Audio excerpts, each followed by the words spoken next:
Guys nga pala, pag may bago kayong inedit dun sa dito sa part ng build, pagbalik nyo dito sa my photos sa may rendering, i-click nyo lang yan, automatic i-apply ni ano yan, ni Lumion.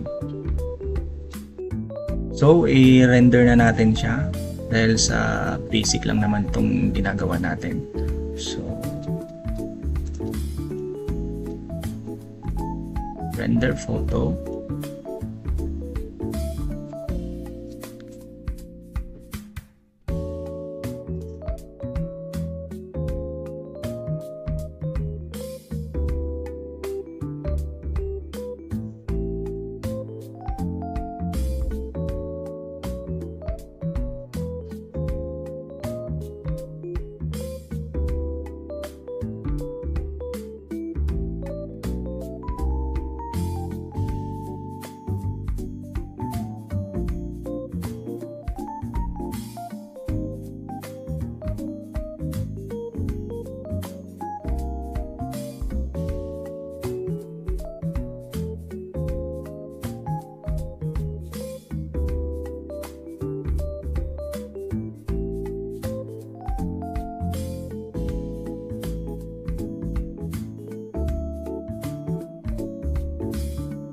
Okay, so nandito na siya.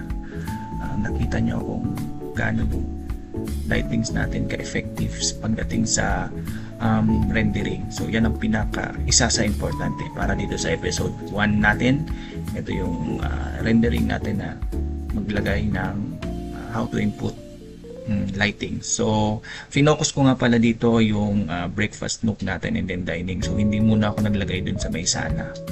So that's all. Thank you for watching. Comment down below.